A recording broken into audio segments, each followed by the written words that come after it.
151 మందికి మరోసారి వందనాలు తెలియజేస్తున్నాను. దేవుడు అనుగ్రహించిన సమయంలో మనమందరం కలిసి ఆయన మాటలను చదువుకొని మనలో ఉన్న లోపాలు సరి చేసుకొని మనమందరం ప్రభువు ఎదగడానికి ప్రయాసపడదాం.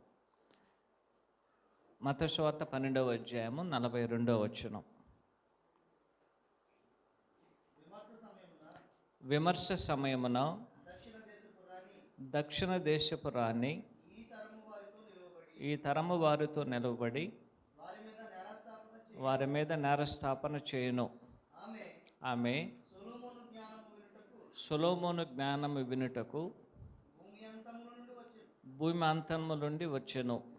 ఇదిగో సొలొమోను కంటే గొప్పవాడు ఇక్కడున్నాడు.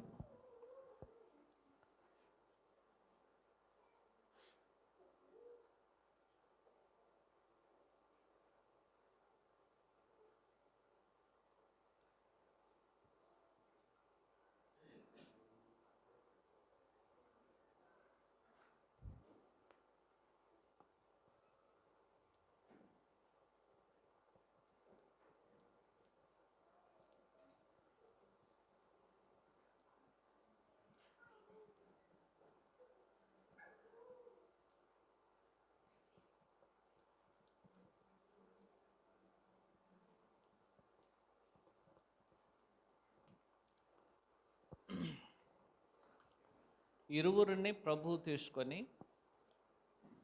వారికి తెలియజేసినటువంటి వర్తమానం ఏమిటంటే, యోనా ప్రకటన విని ఆనాడు మారు మనసు పొందారు, అందువలన తమ్మును తాము వారు రక్షించుకున్నారు.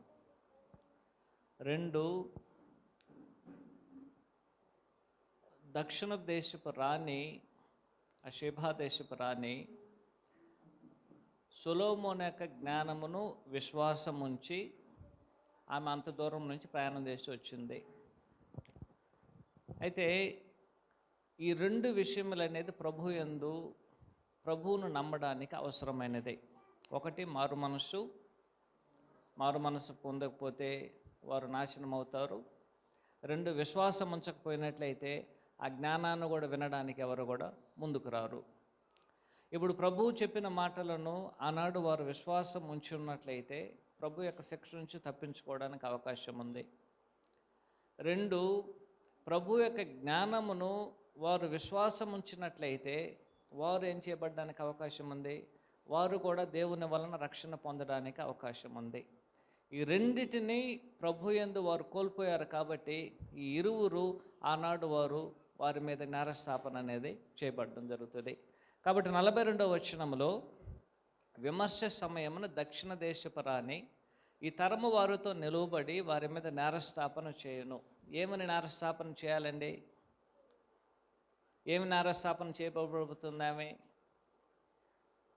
ప్రభు యొక్క దినాలలో ఉన్నటువంటి శాస్త్రులు పరిశీల విషయంలో ఇరువురు నేరస్థాపన చేయబోతున్నారు. కరెక్ట్ అండి? ఒకటి వచ్చి అక్కడ ఉన్నటువంటి నినివే పట్టణస్థులు, ఇక్కడ ఉన్నటువంటి నినివే పట్టణస్థులు.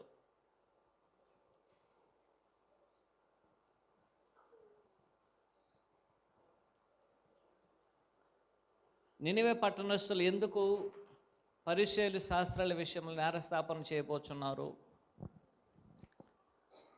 మారు మనసు విషయమై. యోనా యొక్క ప్రకటన విని వారు మారు మనసు పొందారు. కానీ యోనా కన్నా గొప్పవాడైన ప్రభు యొక్క ప్రకటన విని ఇక్కడున్న వారు మారు మనసు పొందలేదు. కాబట్టి వారు వీరికి విరోధంగా ఆనాడు నేరస్థాపన చేయబోతున్నారు. 2, సొలొమోను యొక్క జ్ఞానం అనేది ఆనాడు అందరిలో పరిగణించబడింది. అక్కడ సొలొమోను యొక్క జ్ఞానం అనేది అప్పుడు ప్రపంచమంతా కూడా ఏం చేయబడింది, నలుమూలలో విస్తరించబడింది. వాస్తవానికి షేబా దేశపు రాణికి సొలొమోను యొక్క జ్ఞానం గురించి తెలియదు. అయితే అక్కడ ఆయన కింద ఉన్నటువంటి వారు ఆయన గురించి చెప్పినందువలన అది నిజమా కాదా అని పరిశీలన చేసి ఖచ్చితం చేసుకోవడానికి ఏం చేసింది, ఆమె అంత దూరం నుంచి ప్రయాణం చేసి రావడం అనేది జరిగింది. కాబట్టి ఆ విధంగా విశ్వాసం ఉంచి అంత దూర ప్రయాణము చేసి ఎవరొక జ్ఞానాన్ని వినడానికి వచ్చింది? ఆమె సొలొమోను జ్ఞానాన్ని వినడానికి వచ్చింది. అయితే సొలొమోను కన్నా జ్ఞానం కలిగిన ప్రభు ఎక్కడున్నారు?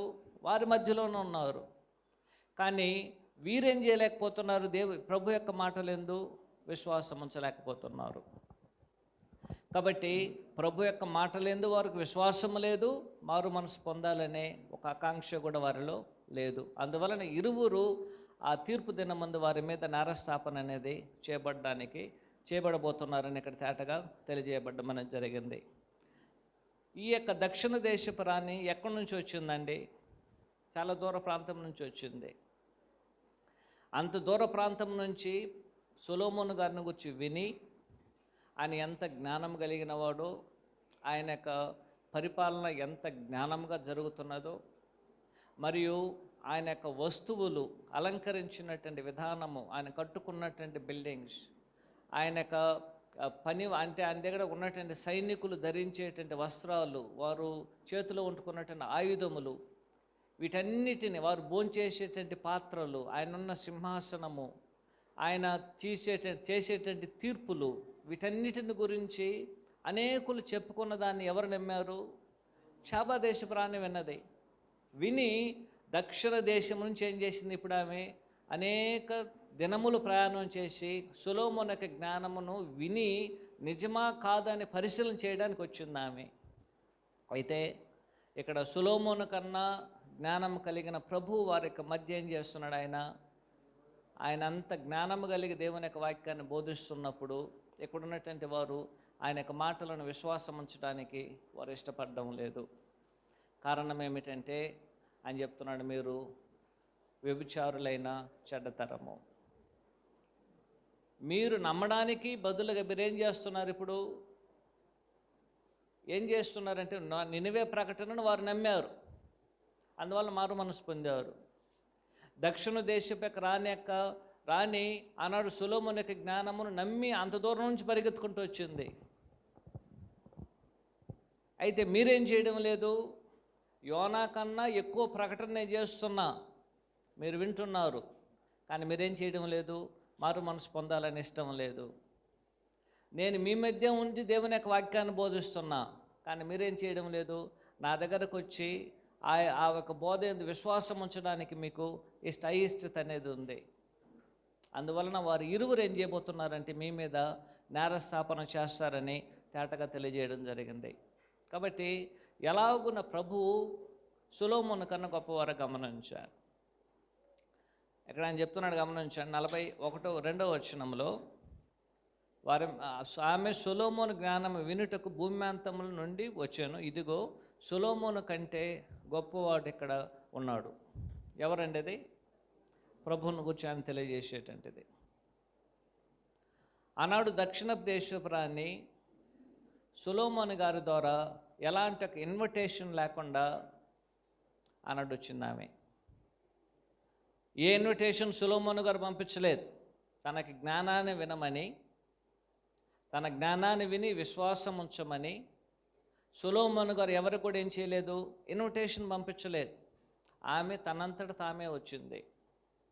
అన్ఇన్వైటెడ్ ఒక విజిటర్ ఆమె. కానీ ప్రభు ఏం చేస్తున్నారు? అందరిని ఆహ్వానిస్తున్నారు. ఇదే 11వ అధ్యాయం 28వ వచనంలో, ప్రయాసపడి భారం మోసుకున్న సమస్త జనులారా మీరు నా యొద్దకు రండి, వచ్చి ఏం చేయండి? మీరు నా యొద్ద మీరు నేర్చుకునండి. ఆయన ఇచ్చేటువంటి ఆహ్వానం అది. ఆనాడు సొలొమోను గారు ఎవరిని ఆహ్వానించలేదు తన జ్ఞానాన్ని వినడానికి. కానీ ప్రభు ఏం చేస్తున్నాడు? తన జ్ఞానాన్ని విని నేర్చుకోవడానికి, దాని ప్రకారం జీవించడానికి అందరికీ ఏం చేస్తున్నాడు? ఆయన ఆహ్వానిస్తున్నాడు. కానీ సొలొమోను యొక్క జ్ఞానాన్ని ఎవరు ఏం చేయలేరు.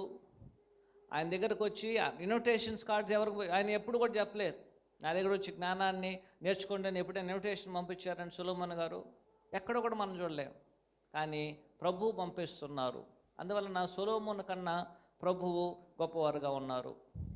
2, సొలొమోను జ్ఞానం కలిగిన వారు లేదని చెప్పడం లేదు. కానీ యేసుక్రీస్తు వారు జ్ఞానం, బుద్ధి జ్ఞానము ఆయన యందు గుప్తమై ఉన్నాయి. ఆయన యందు గుప్తమై ఉంది. 2-3 కొలస్సీలు రాసిన పత్రిక.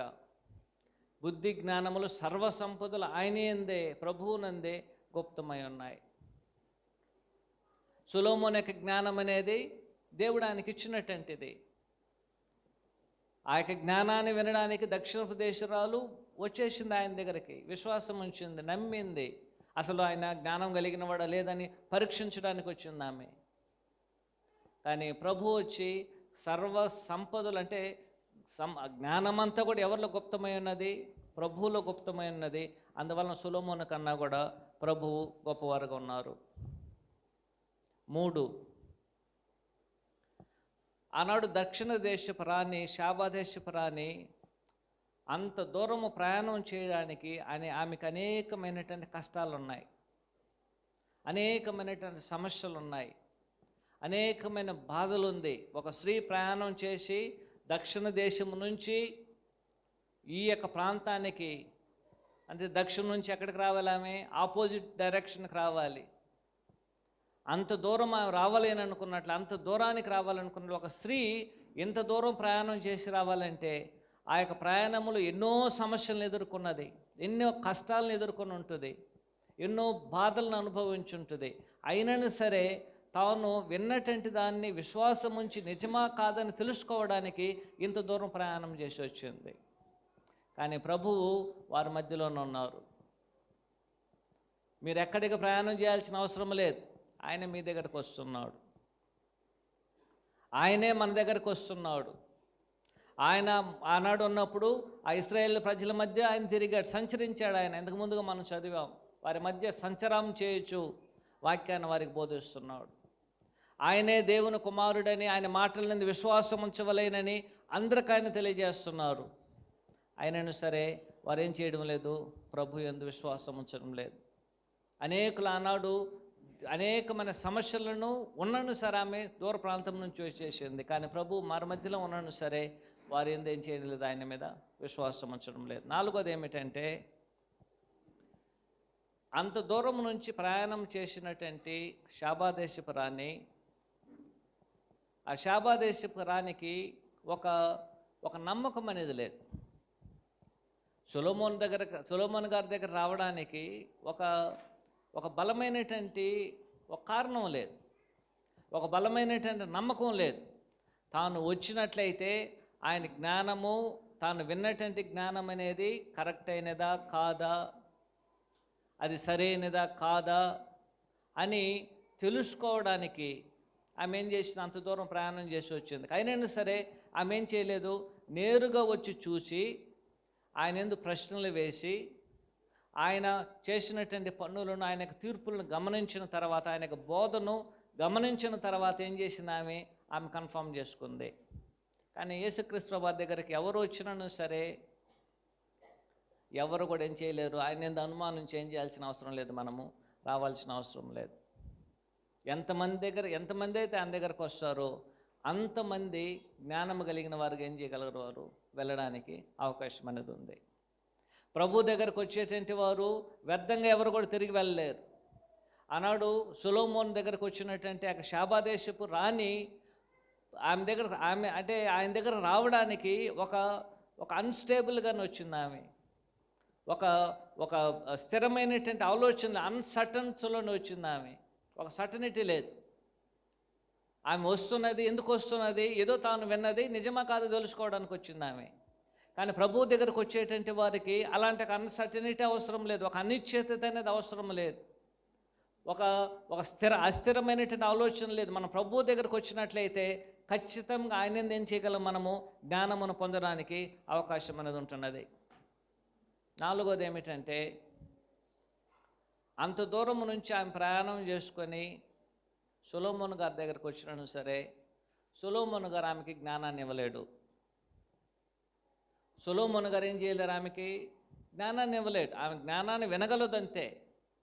కానీ ప్రభు దగ్గరకు వచ్చినట్లయితే ఆయన మనకేం చేస్తాడు? ఆయన జ్ఞానమునిస్తాడు. ఎందుకంటే ఆయన మనకు విమోచనయు, నీతియు, విమోచనయు, పరిశుద్ధతయు, జ్ఞానమాయను. 1 కొరింథీ 1:31.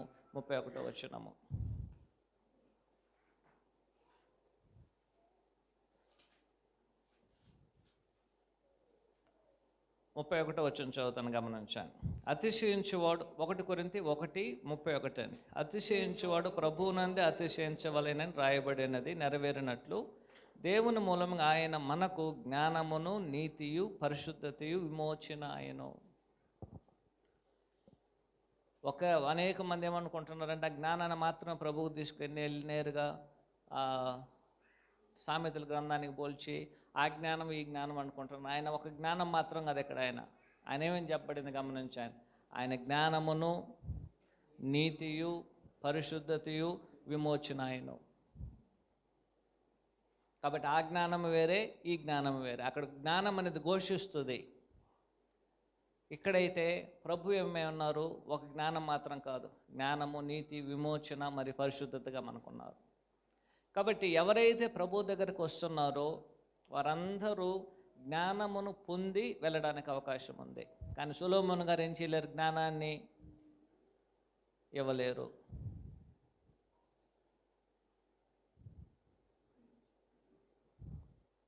ఐదు, ఆనాడు శాబాదేశపు రాణి దూర ప్రాంతము నుంచి ప్రభు దగ్గరకు వచ్చింది. కానీ ప్రభు ఇప్పుడు ఏం చేస్తున్నారు,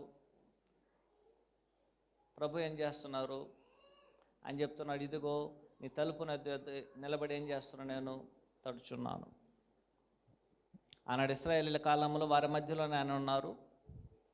ఇప్పుడైనా సరే ప్రభు ఏం చేస్తున్నాడు, ఆయన ప్రతి వాని యొక్క తలుపు యొద్ద ఏం చేస్తున్నాడు, ఆయన తడుచునే ఉన్నాడు. ఆయన దూరమైన వాడు కాదు, అందరికి మనకు దగ్గర. అందువలన ఆయన అందరికన్నా శాబాదేశపురానికి కూడా ఆయన గొప్పవాడుగా ఉన్నాడు. కాబట్టి ఈ విధానములలో సొలొమోను గారి కన్నా ప్రభువు ఉన్నతమైన వారుగా ఉన్నారు.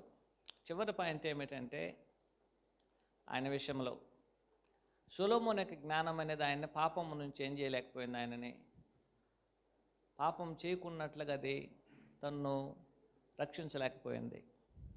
సొలొమోను యొక్క జ్ఞానము తాను పాపం చేయకుండానట్లుగా లేక విగ్రహారాధన చేయకుండానట్లుగా తను ఏం చేయలేకపోయింది, అది తన్ను నిలపలేకపోయింది. కానీ ప్రభు యొక్క జ్ఞానం అనేది ఏ పాపం చేయకుండా మనల్ని నిలుపుతుంది. కాబట్టి ప్రభు యొక్క జ్ఞానం అనేది సొలొమోను జ్ఞానం కన్నా కూడా గొప్పది. సొలొమోను యొక్క జ్ఞానం అనేది ఆయనకున్నను సరే ఆయన విగ్రహారాధన చేశారు. ఆ విగ్రహారాధన అనేది తన యొక్క జ్ఞానం అనేది అక్కడ ఉపయోగపడలేదు. అందువలన సొలొమోను యొక్క జ్ఞానం అనేది భూ సంబంధమైనది. 7వ పాయింట్, ప్రభు యొక్క జ్ఞానం అనేది భూ సంబంధము మరియు ఆత్మ సంబంధమైనది. అందువలన ప్రభువు సొలొమోను కన్నా ఎంతో గొప్పవాడుగా ఉన్నాడు. 43 నుంచి 45 వచనాలు.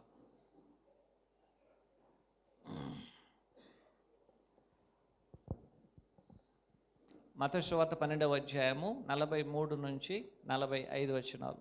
42వ వచనం వరకు ఏదైనా ప్రశ్న ఉంటే అడగండి, లేనట్లయితే 43 నుంచి మనం చదువుకుందాం. నేను చదువుతాను, నాతో కలిసి మీరందరూ చెప్పాలనే ప్రేమతో కోరుచున్నాను. మత్తయి సువార్త 12వ అధ్యాయము 43 నుంచి 45 వచనాలు.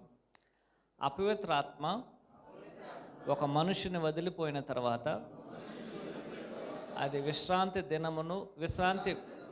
విశ్రాంతి వెతుకుచు నీరు లేని చోట్ల తిరుగుచుండెను. విశ్రాంతి దొరకనందున నేను వదిలి వచ్చిన నా ఇంటికి తిరిగి వెళ్ళుదును అనుకొని ఆ ఇంట ఎవరునూ లేక అది ఊడ్చి అమర్చి ఉండుట చూచి వెళ్ళి తనకంటే చెడ్డవైన మరి 7 దయ్యములను వెంటబెట్టుకుని వచ్చును. అవి దానిలో ప్రవేశించి అక్కడే కాపురముండును. అందుచేత ఆ మనుషుని కడపటి స్థితి మొదటి స్థితి కంటే చెడ్డదగును. అలాగే ఈ దుష్టతరమ వారికి సంభవించునను. ఇదే వచనములు అనేది లూకా సువార్త 11వ అధ్యాయము 24 నుంచి 26 వచనాలను తెలియజేయబడుతుంది.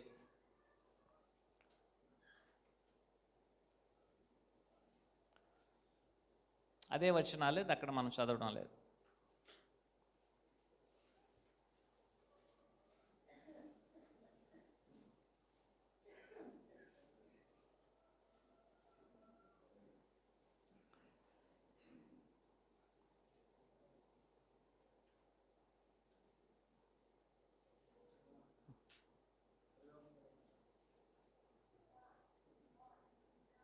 అతని కంటే బలవంతుడొకడు అతనిపై జయించినప్పుడు నా పక్షమున ఉండనివాడు నాకు విరోధి, నాతో సమకూర్చిన వాడు చెదరగొట్టువాడు. అపవిత్రాత్మ ఒక మనుషుని వదిలిపోయిన తర్వాత విశ్రాంతి వెతుకుచు నీరు లేని చోట్ల తిరుగుచూ ఉండును. విశ్రాంతి దొరకనందున నేను విడిచి వచ్చిన నా ఇంటికి తిరిగి వెళ్ళదుననుకొని వచ్చి ఆ ఇల్లు ఊడ్చి అమర్చుండిట చూచి వెళ్ళి తనకంటే చెడ్డవైన మరి 7 అపవిత్ర ఆత్మలను వెంట పెట్టుకుని వచ్చును. అవి అందులో ప్రవేశించి అందులోనే కాపురముండును. అందుచేత ఆ మనుషుని కడపటి స్థితి మొదటి దానికంటే చెడ్డదగునని చెప్పెను. రైట్. మత్తయి సువార్త 12వ అధ్యాయంలో 45వ వచనం అనేది దీనికి ఉన్నటువంటి లింకు. దాన్ని మనం ఆలోచన చేసినట్లయితే పైన చెప్పినటువంటి వచనాలను మనం ఈజీగా ఆలోచన చేయడానికి అవకాశం ఉంది. 45వ వచనం 12వ అధ్యాయం మత్తయి సువార్త. అందుచేత ఈ మనుషుల్ని కడపటి స్థితి మొదటి స్థితి కంటే చెడ్డదగును. రెండవది గమనించను, అలాగనే ఈ దుష్టతరము వారికి సంభవించును. ఎవరు ఈ దుష్టతరము? ఎవరితో అయితే ఆయన మాట్లాడుచున్నాడు ముందుగానే, ఇంతకు ముందుగా 38వ వచనం చదివాం. వీరు వ్యభిచారులకు దుష్టతరం వారని చెప్పాడు ఆయన. వారెవరు? శాస్త్రులు, పరిశీలన గురించి ఆయన మాట్లాడడం జరుగుతుంది. ఇప్పుడు గమనించండి, 43వ వచనంలో అపవిత్రాత్మ ఒకరిని వదిలిపోయిన తర్వాత విశ్రాంతి దొరుకుచు నీరు లేని చోట్ల తిరుగుచుండెను. ఇక్కడ మనము ఆ అపవిత్ర ఆత్మను ఒక మనుషునిగా తీసుకుందాం. ఒక మనుషుని కొంతసేపు తీసుకుందాం. ఒక మనుషుడు ఎందుకు తిరుగులాడుచున్నాడండి? ఒక మనుషుడు ఎందుకు తిరగాలి? సరే, ఈ దయ్యం ఎందుకు తిరుగుతుంది? ఆ వచనంలో నుంచి చూడండి, విశ్రాంతి కొరకు. ఒక దయ్యం అనేది దేని కొరకు తిరుగుతుందో 43వ వచనం చెప్పబడింది. సో ఆ దయ్యాన్ని పక్కన పెట్టి మనం దయ్యం స్థానంలో ఒక మనుషుని పెడదాం. ఆ దుష్ట తరాన్ని పెడుతున్నాం మనం. ఎందుకంటే ఆ యొక్క దుష్ట తరం ఇలాగే ఉంటుందని చెప్పాడు ఆయన. సో ప్రతి మనుషుడు ఈ యొక్క లోకంలో ఎందుకు సంచరిస్తున్నాడంటే ఏదో ఒక రకమైన విశ్రాంతిని పొందడానికి. ఏదో ఒక రకమైన విశ్రాంతి అనేది ప్రతి మనుషునికి అవసరం. ఆ విశ్రాంతి కొరకు ప్రతి మనుషుడు ఏం చేస్తున్నాడు? తిరుగుచునే ఉన్నాడు. కానీ ఆ విశ్రాంతి ఎవరి దగ్గర ఉన్నది? ప్రభు దగ్గర ఉన్నది. కాబట్టి ఏ మనుషులైతే, ఏ దుష్టతరం అయితే విశ్రాంతి కొరకు తిరుగుచున్నారో వారందరూ ఎవరి దగ్గరకు రావలేను? ప్రభు దగ్గరకు రావలేను. ప్రభు ఏం చేస్తాడు? ఆ విశ్రాంతి ఎవరైతే వెతుకుచున్నారో వారికి ఏం చేస్తాడు? ఆయన అనుగ్రహిస్తాడు కదండి. సో అయితే వీరేం చేయడం లేదు, ప్రభు దగ్గరికి రావడం లేదు. విశ్రాంతి కొరకు వారు తిరుగుచున్నారు కానీ ఇచ్చే ఆయన దగ్గరకు వారికి రావడం లేదు. అంటే దుష్టతరము. ఎందుకంటే దుష్టతరాన్ని ఆయన దయ్యంతో పోల్చాడు కాబట్టి మనము ఆ దుష్టతరము తిరుగుచున్నారు కానీ ప్రభు దగ్గరకు వారు రావడం అనేది లేదు. సరే, ఇప్పుడు ఎక్కడి నుంచి వచ్చేసారు వారు? ఒక ఇంటి నుంచి వచ్చేసింది. ఇక దయ్యం అనేది ఒక ఇంటి నుంచి వచ్చేసింది. ఒక ఇల్లు ఉంది, ఆ ఇంటి నుంచి ఏం చేసింది? ఇప్పుడు బయలుదేరి రావడం జరిగింది. బయలుదేరి వచ్చి విశ్రాంతి కొరకు తిరుగుతూనే ఉంది. కానీ వారు ఎక్కడికి రావాలని? వారు ప్రభు దగ్గరికి రావాలి. కానీ ప్రభు దగ్గరకు రావడం తిరుగుతూనే ఉన్నారు. తిరిగిన తర్వాత విశ్రాంతి ఆ యొక్క దయ్యానికి ఎక్కడైనా దొరికిందా? లేక ఆ దుష్టతరానికి ఎక్కడైనా విశ్రాంతి దొరికిందా? ఎక్కడ కూడా దొరకలేదు. మరలా ఏం చేస్తున్నారు? విశ్రాంతి లేకపోయినా సరే పర్వాలేదు, కానీ మరలా ఏం చేద్దాం? మరలా నేను తిరిగి వచ్చినట్టు ఇంటికే వెళ్తానని మరలా తిరిగి వెళ్ళడం అనేది జరిగింది. ఆ విధంగా వెళ్ళేటప్పుడు తాను మాత్రమే వెళ్ళకుండా తనతో కూడా ఏం చేశాడు? ఇప్పుడు ఇంకొక 7గురిని, తనకైనా చెడ్డ దయ్యములను 7ను పట్టుకుని ఏం చేశాడు? ఇప్పుడు అక్కడికి వెళ్ళడం అనేది జరిగింది. అక్కడికి వెళ్ళినప్పుడు ఇప్పుడు సమస్య గమనించాను. ఆ ఇల్లు అనేది ఏం చేయబడింది? ఇప్పుడు ఉదాహరణకి ఇల్లు ఉంది. ఈ యొక్క ఇల్లు నుంచి దయ్యం అనేది బయటకు వెళ్ళిపోయింది. వచ్చేటప్పుడు 7 దయ్యాలను తీసుకొచ్చింది. ఈ మధ్యలో ఇంటికి ఉన్నటువంటి సమస్య ఏమిటంటే, ఇంటిలో ఉన్నటువంటి దయ్యం ఎప్పుడైతే వెళ్ళిపోయిందో, అంటే దుష్టత్వము, చెడు అనేది ఎప్పుడైతే వెళ్ళిపోయిందో, దయ్యం చెడ్డతరము, ఈ యొక్క దయ్యం అనేది ఎక్కడి నుంచి వెళ్ళిపోయింది? ఇప్పుడు ఇంట్లో ఉంచి బయటికి వెళ్ళిపోయింది. ఇప్పుడు చెడ్డది ఇంట్లో ఉంచి వెళ్ళిపోయినందువలన ఇది ఇల్లు ఏ విధంగా ఉంది? ఇప్పుడు ఖాళీగా ఉంది. చెడ్డది ఈ యొక్క ఇంటి నుంచి వెళ్ళిపోయిన తర్వాత ఈ ఇల్లు ఏ విధంగా ఉందంటే ఖాళీగా ఉంది. కరెక్ట్ అండి? ఇల్లు ఉంది, ఇల్లులో ఒక చెడ్డది ఉన్నది, అది దయ్యము. ఆ దయ్యం ఇంటి నుంచి వెళ్ళిపోయింది. ఆ చెడ్డది అనేది ఏం చేయబడింది? బయటికి వెళ్ళిపోయింది. వెళ్ళిపోయిన తర్వాత ఈ ఖాళీగా ఉన్నటువంటి స్థలము ఇప్పుడు ఏం చేయబడింది? ఇప్పుడు శుభ్రంగా ఉంది. ఆ యొక్క ఇంట్లో ఏ చెడ్డది కూడా లేదు. 2, ఏ మంచిది కూడా లేదు. ఒకటి చెడుది లేదు, మంచిది లేదు. చెడ్డది ఏమైపోయింది? ఇప్పుడు బయటికి వెళ్ళిపోయింది. మంచిది ఉన్నదా? అది కూడా లేదు. ఇప్పుడు ఖాళీగానే ఉంది. ఇప్పుడు ఈ వెళ్ళిన దయ్యం ఏం చేసిందంటే, విశ్రాంతి ఎక్కడ దొరకనందువలన తనతో కూడా చెడ్డ దయ్యాలు తీసుకొచ్చి ఖాళీగా ఉన్నటువంటి యొక్క స్థలంలోనికి ఏం చేసింది? ఇప్పుడు వచ్చి ఇక్కడ ఏం చేస్తుంది? అది విశ్రమిస్తుంది. కారణం ఏమిటంటే ఈ యొక్క ఇల్లు అనేది ఖాళీగా ఉంది కాబట్టి. దానివల్ల ఏది కూడా నింపబడలేదు. నింపబడి ఉన్నట్లయితే ఏం చేయబడేది? అది రావడానికి అవకాశం లేదు. ఇప్పుడు ఈ యొక్క దయ్యాన్ని ప్రభు దేంతో పోల్చారండి? చెడ్డతరం. కరెక్టేనా? సో ఒక దెయ్యం ఉంది. ఇప్పుడు తర్వాత ఏమైపోయింది? ఇప్పుడు 7 దయ్యాలైంది. ఈ యొక్క దయ్యం అనేది దేన్ని పోల్చారు ప్రభువు? చెడ్డతరం. ఈ చెడ్డతరం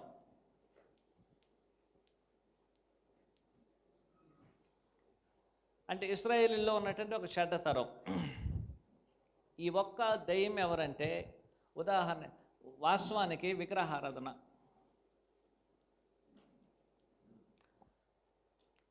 ఒకే వారికి ఉన్నటువంటి ఒక దయ్యం, ఒక చెడ్డది ఏమిటంటే విగ్రహారాధన. ఆ విగ్రహారాధన బట్టి వారు 70 సంవత్సరాలు బబులోను చెరకెళ్ళారు. ఎన్ని సంవత్సరాలు వెళ్ళారండి? 70 సంవత్సరాలు వెళ్ళారు. 70 సంవత్సరాలు బబులోను చెరకు ఒకే ఒక పాపము, విగ్రహారాధన. ఆ దయ్యం అనేది వాళ్ళని ఎప్పుడు కూడా వదిలిపెట్టల. ఆ దయ్యము ఎప్పటి నుంచి పట్టుకున్నది? ఐగుప్తు దేశం నుంచి ఆ దయ్యం వాళ్ళని వదిలిపెల. ఆ దయ్యం అనేది వారికి అంత చెడుని తీసుకొచ్చింది. అయితే ఆ దయ్యాన్ని వెళ్ళగొట్టడానికి దేవుడు ఏం చేశాడంటే, బబులోను చెరని దేవుడు వారికి అనుగ్రహించడం జరిగింది. బబులోను చెరకెళ్ళారు. బబులోను చెరకెళ్ళి ఈ ఒక్క దయ్యం ఏం చేసింది? ఇప్పుడు ఇక్కడ ఉన్నటువంటి ఇల్లులో ఖాళీ అయిపోయింది.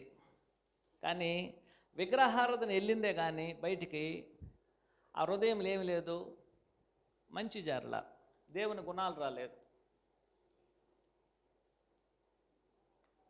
దేవుని గుణాలు రాకపోయేసరికి ఖాళీగా ఉంది. అది ఒక మంచిది లేదు, ఇప్పుడు చెడ్డది కూడా లేదు, ఖాళీగా ఉంది. ఇక్కడ ఒక దయ్యం బయటికి వెళ్ళిపోయింది. ఇప్పుడు విగ్రహారాధన వెళ్ళిపోయింది.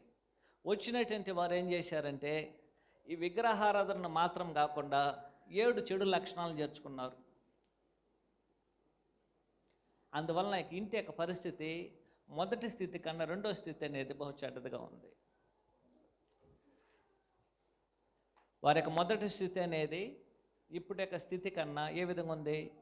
చెడ్డది ఉంది. ఏమొచ్చేసింది? 7 దెయ్యాలు. వేషధారణ,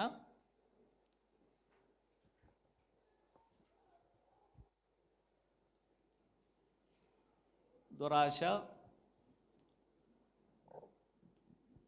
సునీతి, దుర్మార్గత,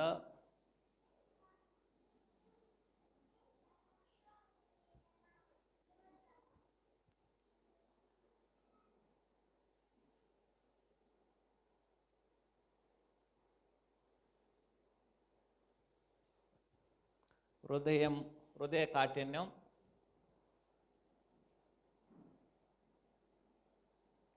గర్వం. విగ్రహారాధన ఆల్రెడీ ఉంది.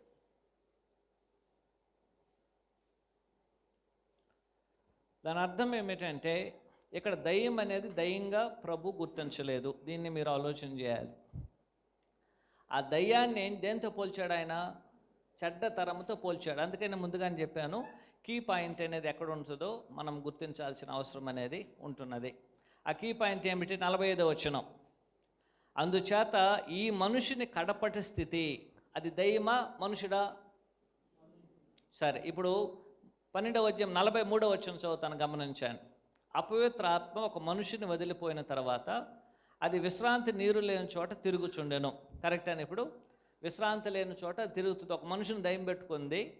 ఆ దయ్యం అనేది ఏం చేసింది? ఇప్పుడు అతను వదిలిపెట్టి వెళ్ళిపోయింది. అది 44వ వచనం. విశ్రాంతి దొరకనందున నేను వదిలి వచ్చి నా ఇంటికి తిరిగి వెళ్ళుచున్నాను అనుకొని ఆ యొక్క మనుషుడు దేంతో పోల్చబడ్డాడు? ఇంటితో పోల్చబడ్డాడు. కరెక్ట్ అండి? ఆ మనుషుడు ఒక ఇంటితో పోల్చబడ్డాడు. ఆ ఇల్లు అనేది ఇప్పుడు ఏం చేయబడింది? ఇప్పుడు ఆ మనుషునిలో ఉన్న హృదయంలో ఉన్నటువంటి ఆ విగ్రహారాధన అనే దయ్యం అనేది ఏం చేయబడింది? ఇప్పుడు వెళ్ళగొట్టబడింది. ఎలాగ వెళ్ళగొట్టబడింది? బబులోను చెరలో వెళ్ళగొట్టబడింది. వెళ్ళగొట్టబడిన తర్వాత బబులోను చెర నుంచి వచ్చినటువంటి ఇశ్రాయేలీలు తమ హృదయములోనికి నీతిని, సమాధానమును, మంచితనమును, ప్రేమను, వీటన్నిటిని ఏం చేయాలి? వారు తమ హృదయంలో నింపుకొని ఉండాలి. మనుషుడు, ఇల్లు. కానీ ఏం చేయబడింది? ఒక దయ్యం ఏం చేసింది? ఇప్పుడు ఒక దయ్యం పోయింది, విగ్రహారాధన పోయింది అనుకున్నట్లయితే దానికి బదులుగా ఎన్ని దయ్యాలు వచ్చింది? వారికి 7 దయ్యాలు వచ్చింది. దాన్ని ఎవరు చూశారు? ప్రభు చూశారు. అయ్యి ఏం దయ్యాలు అది అని చెప్తున్నాడు. ఒక దయ్యం పోతుంది అనుకున్నట్లయితే పరిస్థితి, మీరు ఆ విధంగా 7 దయ్యాలు రావడానికి గల కారణం ఏమిటంటే మీ యొక్క హృదయం అనేది మంచితో నింపబడడం లేదు. మన యొక్క ఇల్లు లేక ఒక మనుష్యుడు తన యొక్క ఇంటిని, తన యొక్క హృదయమును మంచితో నింపుకోలేదు, మంచి గుణములతో నింపుకోలేదు. అది మంచి గుణములు లేకుండా, చెడు గుణములు లేకుండా ఉన్నట్లయితే ఖాళీగానే ఉంటుంది. అది ఖాళీగా ఉన్నట్లయితే ఏం చేస్తుంది? ఇప్పుడు ఖాళీగా ఉన్నట్లయితే ఆ యొక్క చెడు అనేది ఏం చేస్తుంది? ఇప్పుడు మంచి గుణాలు లేదు కాబట్టి దేన్ని వదిలిపెట్టుకున్నాం? మరలా గుణం తనకు వచ్చేసింది. ఆ గుణం అనేది వచ్చి ఏం చేస్తుంది? ఇప్పుడు ఒకదానికి బదులుగా ఇప్పుడు 7 చెడు గుణాలు వచ్చేసింది. అందువలన ఈ తరం వారి యొక్క స్థితి మొదటి స్థితి కన్నా 70 సంవత్సరాల బబులోను చెర కన్నా మరి ఏ విధంగా ఉంటుందంట? ఏ విధంగా ఉంటుందని చెప్పాడు ఆయన. ఈ దుష్ట తరం వారికి ఇందుచేత మనుషుని కడపడి స్థితి మొదటి స్థితి కంటే ఏ విధంగా ఉంటుంది? చెడ్డదిగా ఉంటుంది. అందుకనే ఆనాడు యెరూషలేములో ఉన్నటువంటి వారు క్రీస్తు 70లో రోమీల వలన నాశనం చేయబడ్డారు. రోమా స్థితి కన్నా, బబులోను చెరలో వారు పొందినటువంటి శిక్ష కన్నా, బబులోను చెరలో వారు పొందిన శిక్ష కన్నాను సరే, రోమీల వలన 70వ శతాబ్దంలో పొందినటువంటి ఆ శిక్ష అనేది మరీ చెడ్డదిగా కలిగింది. ఆ యొక్క విషయమునే ఒక మనుషునితో ఆయన పోల్చి ఆనాడు చెడ్డతరమును ఏం చేశాడు? ఆయన మాట్లాడడం జరిగింది. ఈ యొక్క విషయాన్ని మీరు ఆలోచన చేయండి.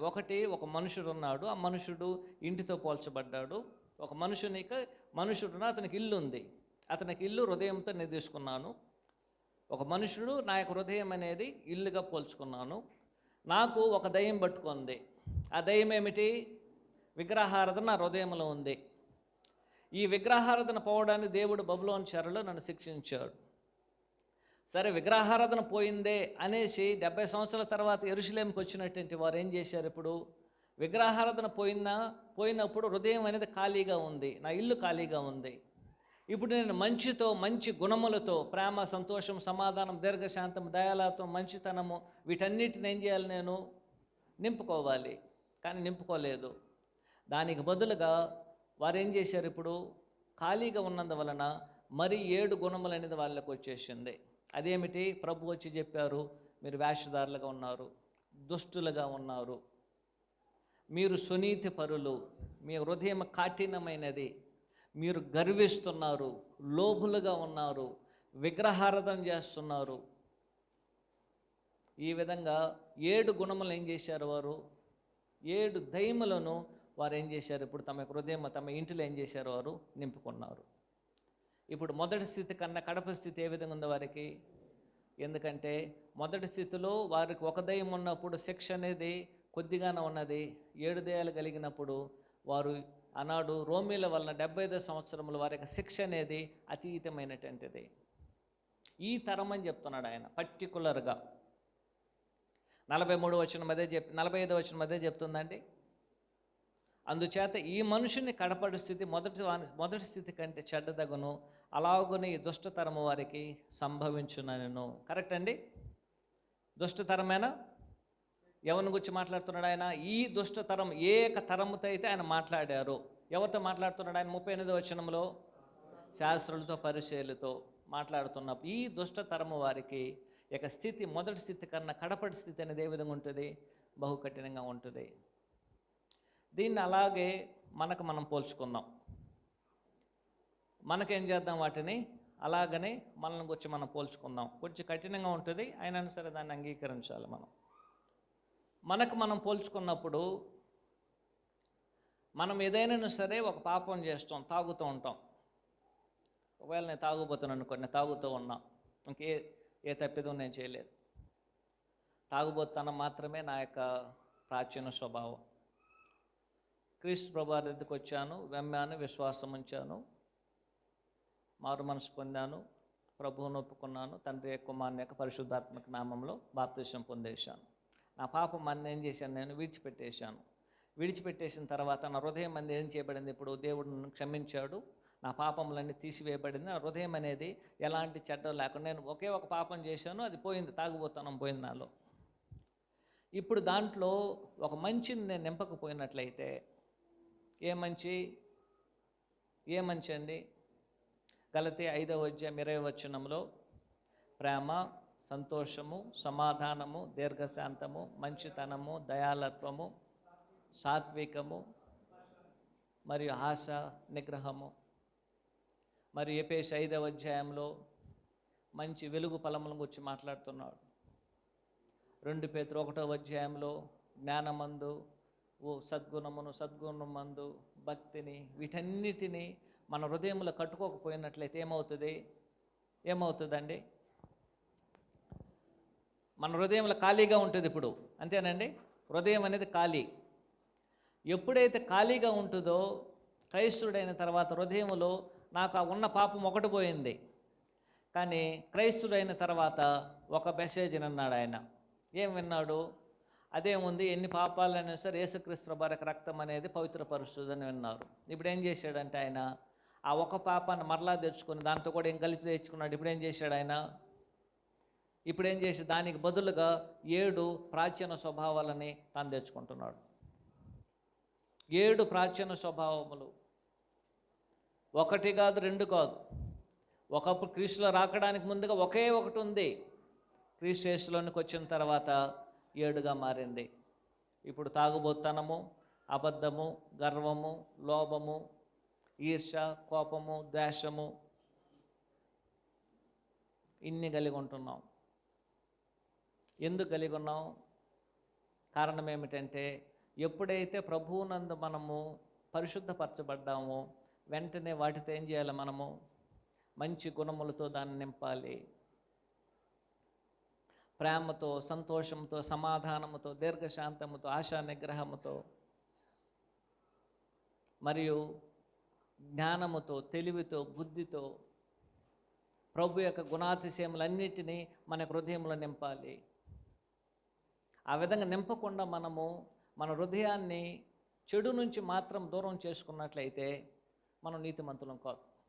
మనం అనుకున్నట్లుగా మనం చూసే దృష్టిలో దేవుడు చూడడు. ఇప్పుడు ఒక హృదయంలో ఉన్నదాన్ని ఖాళీ చేసేసాం, చెడుని నేను బయటికి పంపించేసాను, చెడుని నేను విసర్జించాను, నాలో ఉన్నటువంటి చెడుని పూర్తిగా విసర్జించేశాను. అయితే మంచి నా హృదయంలో ఇంకా చేరలేదు. మంచి చేరకుండా చెడు లేకుండా ఉండేటువంటి హృదయం అనేది అది దాంట్లో ఏం లేదు, జీరో అనేది. దాంట్లో మంచి చేరితేనేమవుతుంది? అది పరిశుద్ధపరచబడుతుంది. పరిశుద్ధతను చేర్చుకోవాలి, ప్రేమను చేర్చుకోవాలి, విశ్వాసాన్ని చేర్చుకోవాలి, జ్ఞానాన్ని చేర్చుకోవాలి, ఇతరుల నాకున్నటువంటి కనికరము, దయను, దీన మనసును, వీటన్నిటిని ఏం చేయాలి? నేను నా హృదయంలో చేర్చుకోవాలి.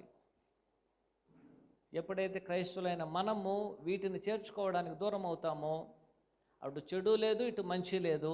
అప్పుడు ఏం జరుగుతుంది? ఇప్పుడు ఆ హృదయం అనేది మంచి కన్నా చెడు వైపుకే నడిపించడానికి అవకాశం ఉంది.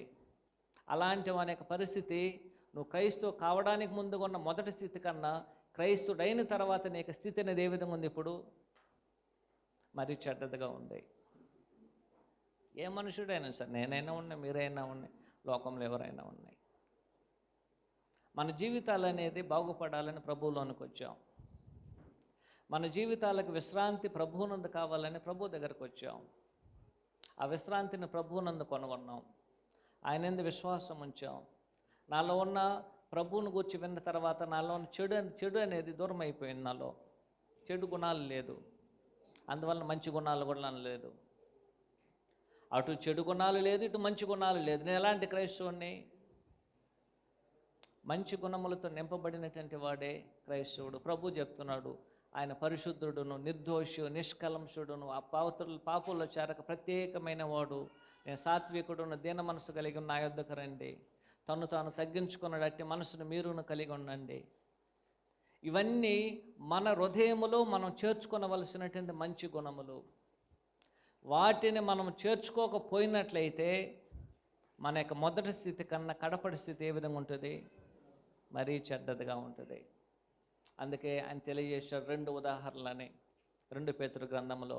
కుక్క తన వాంతికి తిరిగినట్లు, కడగబడిన పంది తన యొక్క బురదకు తిరిగినట్లుగా క్రైస్తవ జీవితం అయితే ఉన్నట్లయితే అలాంటి వారికి పరిస్థితి అనేది క్లిష్టమైనదని ఆయన చాలా తేటగా తెలియజేయడం జరుగుతుంది. 2 పేతురు తీసుకోండి, 2వ అధ్యాయము 21వ వచనము, 20 వచనం, 21వ వచనం. వారు ప్రభువును రక్షకుడైన యేసుక్రీస్తు విషయమైన అనుభవ జ్ఞానము చేత.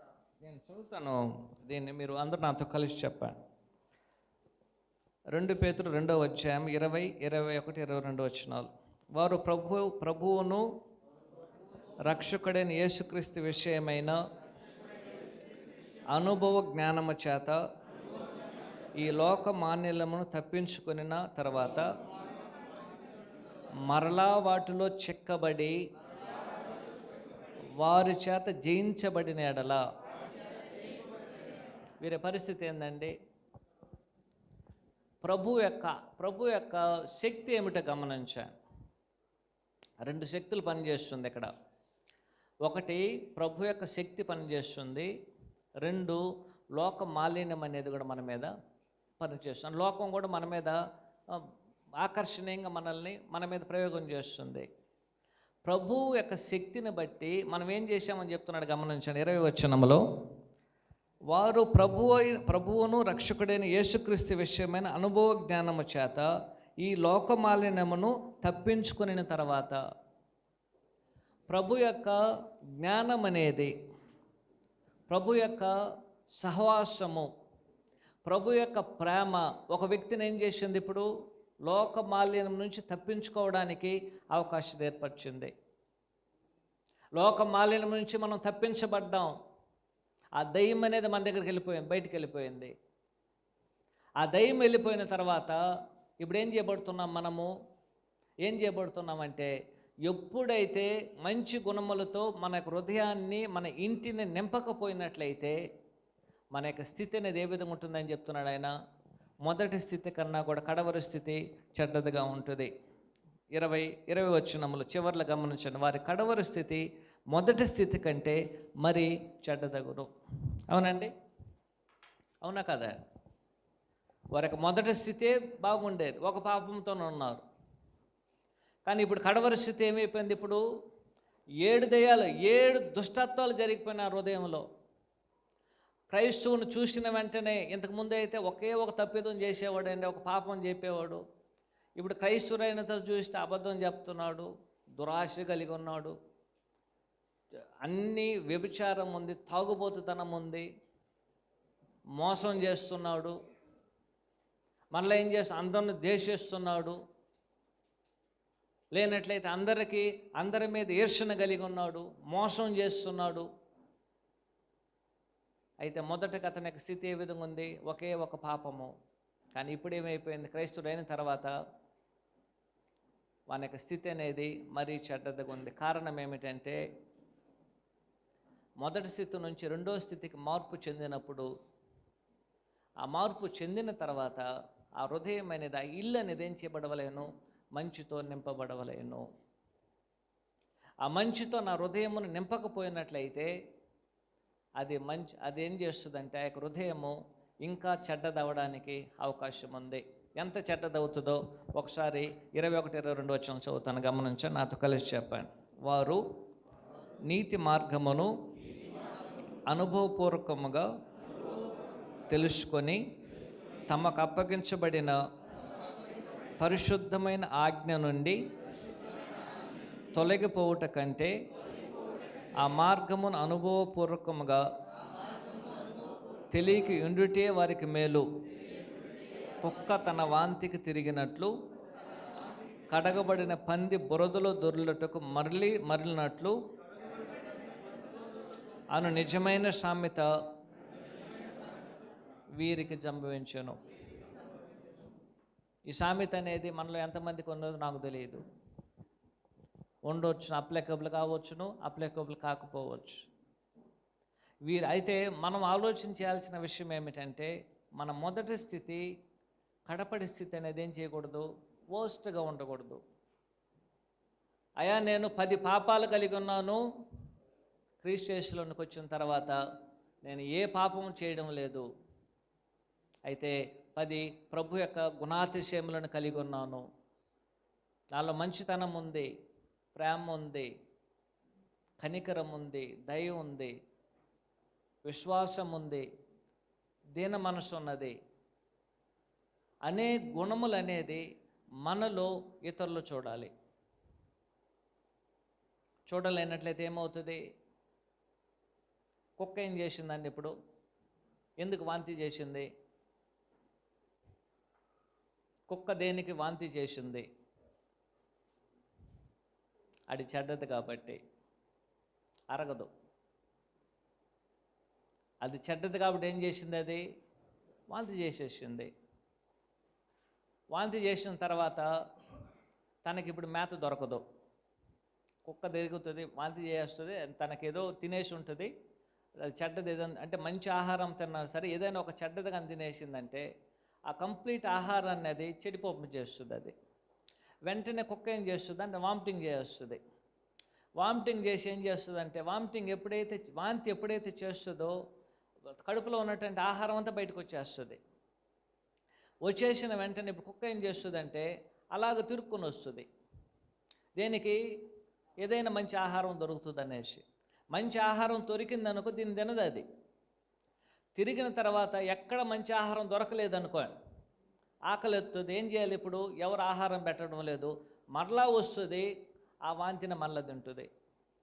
ఇప్పుడు అది చెడ్డది కాలేదా? కారణం ఏమిటంటే దాని యొక్క స్థితి మొదటి స్థితి కన్నా కడపడి స్థితి ఏమైపోయింది ఇప్పుడు?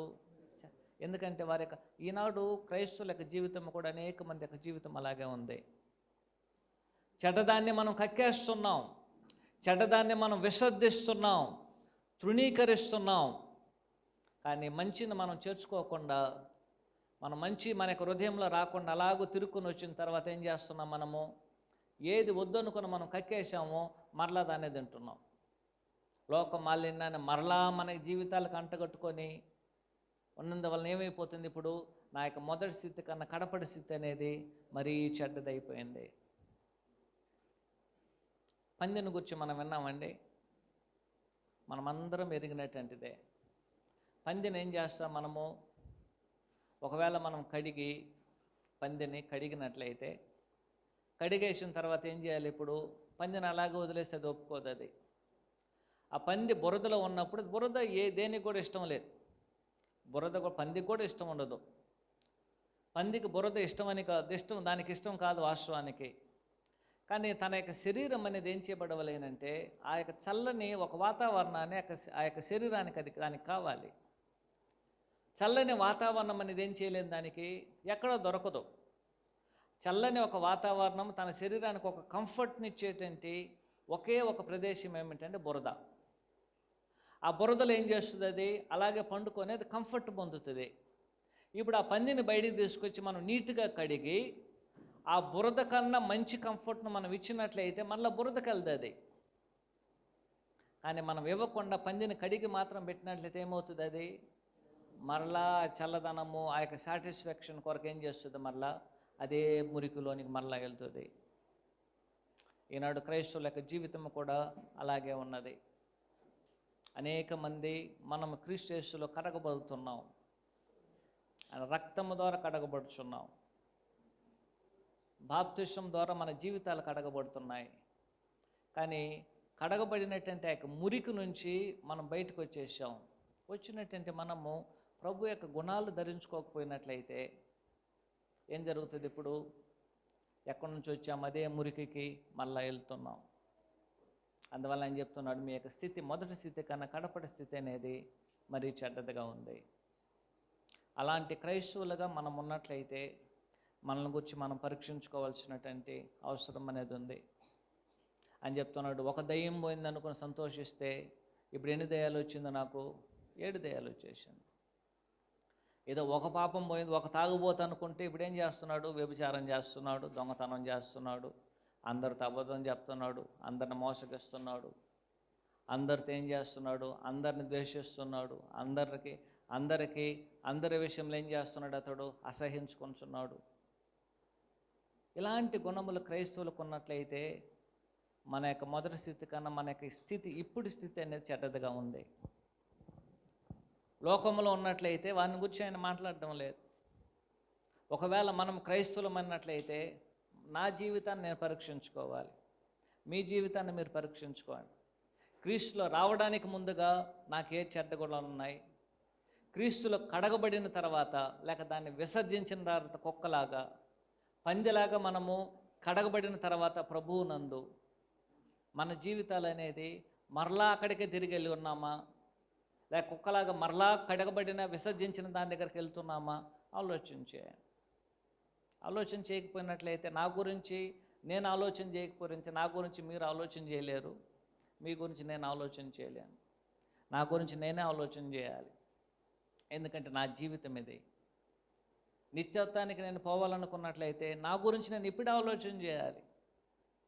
నేను నిత్యత్వానికి పోతానా లేదని ఎంతమంది మీరు ఆలోచన చేయగలరండి?